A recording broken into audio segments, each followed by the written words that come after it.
بسم اللہ الرحمن الرحیم۔ حج کے احکام۔ مسئلہ: جو لوگ مکہ مکرمہ میں یا مکہ مکرمہ کے پاس نہیں رہتے، ان پر حج فرض ہونے کے لیے استطاعت یعنی سواری اور اتنا سرمایہ ہونا شرط ہے کہ وہ اپنے وطن سے مکہ مکرمہ تک جا سکیں اور واپس آ سکیں۔ یہ سرمایہ ان ضروریات کے علاوہ ہونا چاہیے، جیسے رہنے کا مکان، پہننے کے کپڑے، اسباب خانہ داری، نوکر چاکر اگر ہوں، اور اپنے اہل و عیال کا خرچ، واپسی تک قرض، سواری، اپنے پیشے کے آلات۔ مسئلہ: دکاندار کے لیے اتنا سامان تجارت جس سے گزر اوقات کر سکے، اور کاشتکار کے لیے ہل بیل، اور ہر عالم کے لیے ضروری کتابیں ضروریات میں سے ہیں۔ ان چیزوں کے علاوہ جو سرمایہ ہوگا وہ حج کے فرض ہونے کے لیے معتبر ہوگا، اور ہر پیسہ والے کا یہی حکم ہے کہ اس کے پیشے کے اوزار اور ضروری سامان اس کی ضروریات میں سے شمار ہوں گے۔ اگر کوئی شخص حج کرنے کے لیے کسی کو مال ہبہ کرتا ہے تو اس کا قبول کرنا واجب نہیں، خواہ ہبہ کرنے والا اجنبی شخص ہو یا اپنا رشتہ دار، ماں باپ، بیٹا وغیرہ۔ لیکن اگر اتنا مال کسی نے ہبہ کیا اور اس کو قبول کر لیا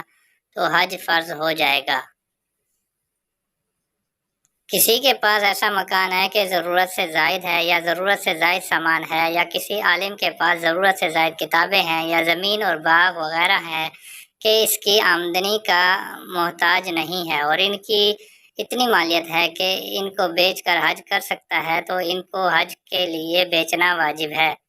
کسی کے پاس اتنا بڑا مکان ہے کہ اس کا تھوڑا سا حصہ رہنے کے لیے کافی ہے اور باقی کو بیچ کر حج کر سکتا ہے، تو اس کو بیچنا واجب ہے، لیکن اگر ایسا کرے تو افضل ہے۔ ایک شخص کے پاس اتنا بڑا مکان ہے کہ اس کو بیچ کر حج بھی کر سکتا ہے اور چھوٹا سا مکان بھی خرید سکتا ہے، تو اس کو بیچنا ضروری نہیں، اگر بیچ کر حج کرے تو افضل ہے۔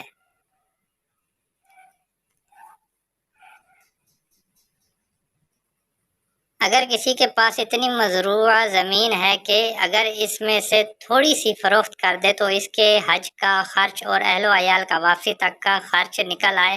اور باقی زمین اتنی بچ رہے گی کہ واپس آ کر اس سے گزر کر سکتا ہے، تو اس پر حج فرض ہے، اور اگر فروخت کرنے کے بعد گزر کے لائق نہیں بچتی تو حج فرض نہیں۔